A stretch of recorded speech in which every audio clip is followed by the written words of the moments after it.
Well, hello everybody. It's Paul Lake here, your personal physics pal with another physics problem solved. We're going to do a momentum problem, and I call it a bullet fired into a block. And of course, in this channel, I work example problems for you that I hope you find helpful. And if you do find this helpful, please give the video a thumbs up, give it a like, and subscribe to my channel. I'm going to try to post a problem almost every day, a new problem. And if you leave a problem for me in the comments, maybe you're doing a homework and you're stuck, write out a problem in the comments, and maybe I'll use that as my next video. So anyway, let's get started on this one. I recommend you give the problem a try before we work it. So pause the video now and try to work this problem on your own. You will need to use some of the ideas that hopefully you've already studied, projectile motion, and then of course conservation of momentum, specifically for a perfectly inelastic collision, which is what we're dealing with in this problem. Okay, so let's get started. Let's see, given.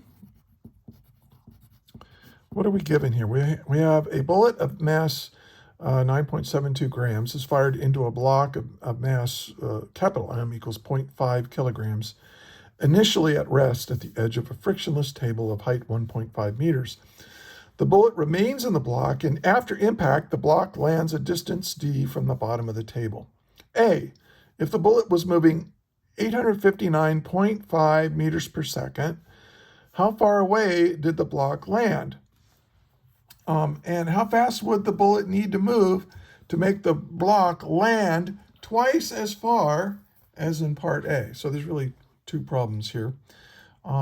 So let's draw a picture of what's going on. Let's see. So I've got a frictionless table, and it's 1.5 meters high, and then here's the ground.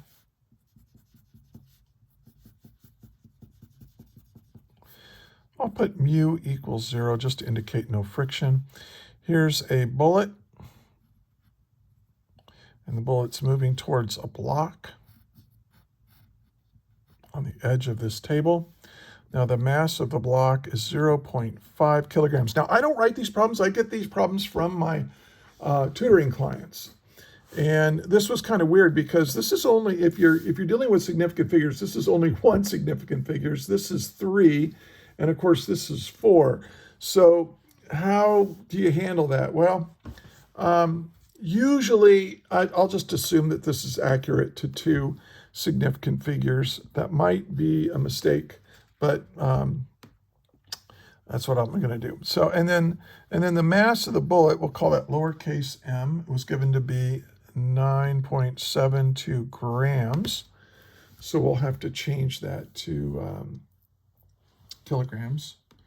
And then it's the velocity of the bullet over here is 859.5 meters per second. And then of course the height of this table is 1.5 meters.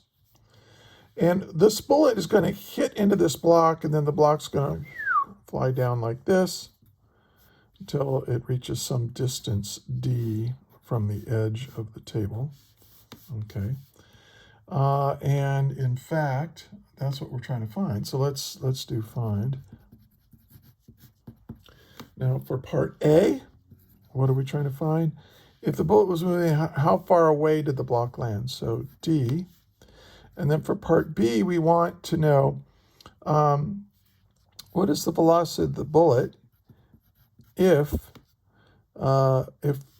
this distance from here to here is 2d. So we're going to double that distance. Okay, well, let's solve it.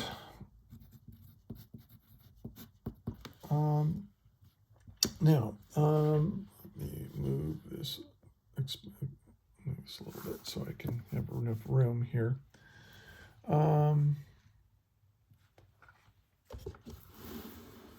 Okay, let me expand it a little bit more. Okay, so now I like to try to start working these problems by looking at what we're trying to find. We're trying to find this distance here. Now, the instructor used d for distance, but I like to use delta x. So I'm going to say d equals delta x.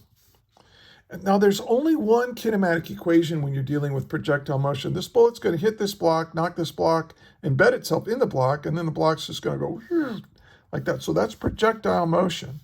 And there's only one kinematic equation really in the horizontal direction when you're dealing with projectile motion, and that's v naught in the x times t. Okay, so what does this tell me? Well, this is what I'm trying to find. Do I know what the velocity is of this after? No, so I'm going to have to figure it out. Did they give me how much time it's going to take for this to fall down? No. So I'm going to figure out. So this kind of tells me what to do. Here's what I'm trying to find, but here's what I need to do. I need to know what that initial velocity was after the impact with the bullet, what that initial velocity of the bullet block is after impact. And I need to know how much time it's going to take to fall down. So let's deal with time first. I hope you see that this is just a projectile motion problem, right? And the time it takes to go sideways is exactly the same amount of time for it to fall down, because the initial velocity in the y direction is 0. Initially, this block is just moving horizontally after impact. It's not moving in the y direction at all.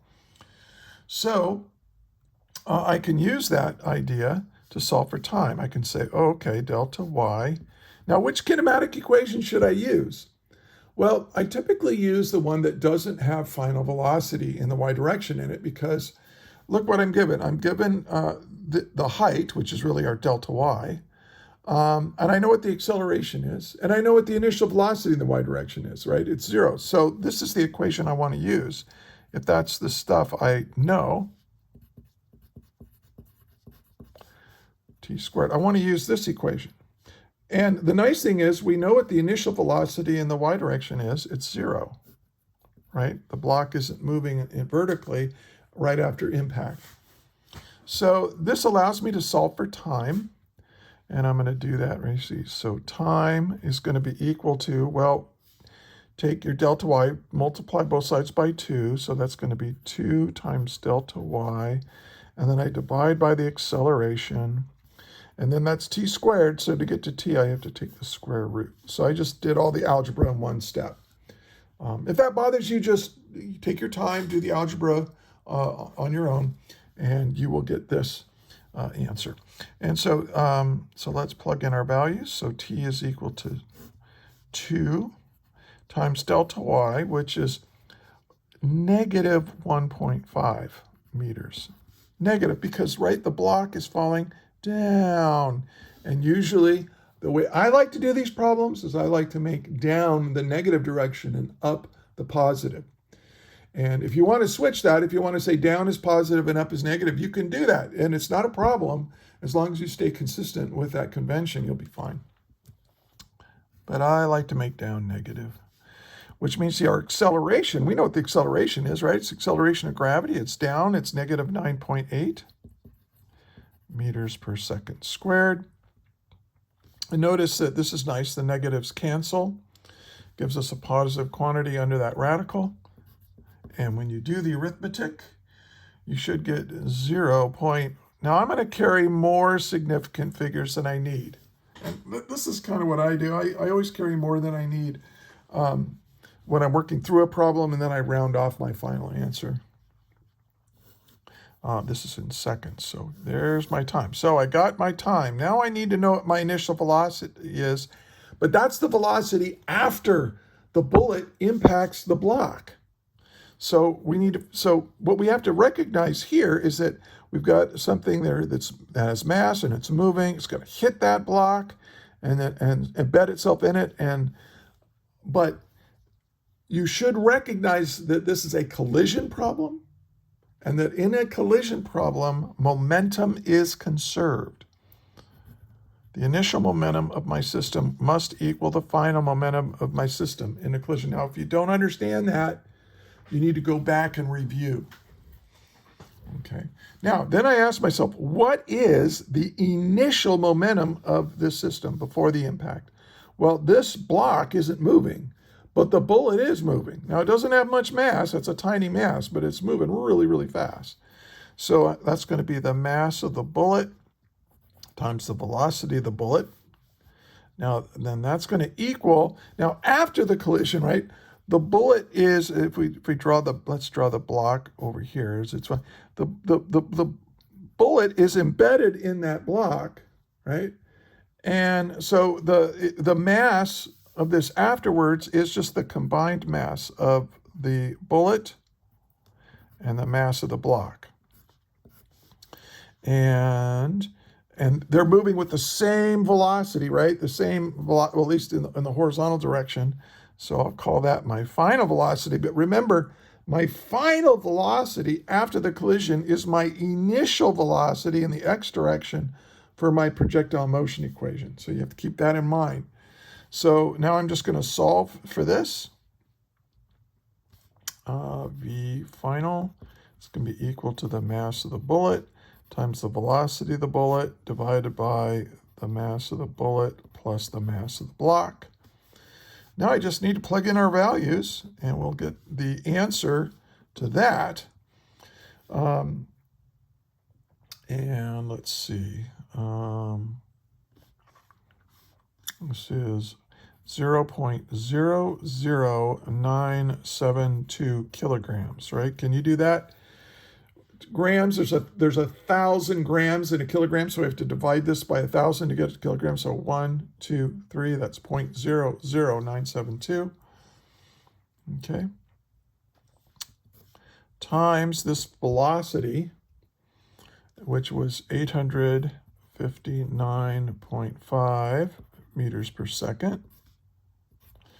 And then I have to combine the mass. I'm just gonna save myself a little time. This is pretty easy to add. This plus 0.5, right? This is just gonna be 0.50972 kilograms. Okay. And when you do that arithmetic, you get a velocity of 16.39 meters per second. Okay, that's what I got. Now, so now I know what the time is, and now I know what the velocity is, because this is equal to the initial velocity in the x direction for the second part of the problem, for the projectile motion part of the problem. So now we can solve for D. So D is equal to that V naught x, that's 16.39 meters per second, times the time we got of 0.5533 seconds. And so that it will give us a distance of 9.07 or 9.07. Now I'm going to round it off. It's 9.07, but I'm going to round it to 9.1 because I think we should round off to our final answer to two significant figures. But, you know, that'll kind of be up to your instructor. So this is 9.1 meters. If you want to round it to 3, I wouldn't take any points off if you were my student, but you're not my student. So, all right. Now, let's do part B. Let's start over here. Now, there's two ways of doing part B. There's the easy way, and then there's the sledgehammer way. I'm going to do it the sledgehammer way first, and then I'll show you the multiple choice test way of thinking to get to the answer very quickly. Okay, so what if delta x is equal to 2d, right? Because that's what it's saying here. It's move my light a little bit so it's not reflecting so bad. So that's going to be 2 times Well, okay, so that, yeah, it's going to be twice this answer here. So what we want to know is how fast is this bullet going to have to go to make it go twice as far, right? Way out here. Okay, well, they're basically giving us delta x. So what we're going to do is we're going to work our way to the velocity. We're going to do the same thing. We know what the, we know that from the projectile motion equation, right, that delta x is equal to v naught x times t, right? This is the velocity in the x direction after the impact with the bullet, okay? And so I think you can see that v naught x is equal to twice the distance divided by the same amount of time. Now, what that means is that we're going to have double the velocity. Well, our velocity was 16.39, but if we're going to go twice as far in the same amount of time, we're going twice as far in the same time. Now, you can plug those values in if you want, but you're going to get 32.79 if I carry too many significant figures. That's what this has to be to go that far. You can just plug in the values for the time. The time is 0.5533, and the distance is double this, and you'll get this. I think I used 9.07 instead of 9.1 for that to get this answer. And then, well, now we know what that is. So now we can go back to the conservation of momentum equation. And that says, well, the mass of the bullet times the velocity of the bullet equals the mass of the bullet plus the mass of the block times that velocity here, which is, I'm going to call V final for that, because this is the final velocity after the collision, right? Well, this is what I want to know now. So the velocity of that bullet has got to be the mass of the bullet plus the mass of the block divided by the mass of the bullet times this velocity, 32.79 meters per second. So this is 0.50, what is it, 972 kilograms divided by 0.00972 kilograms times 32.79 meters per second. And now we've got the answer. The velocity of that bullet is going to be equal to, now I'm going to round it to two significant figures. It's 1,700 meters per second.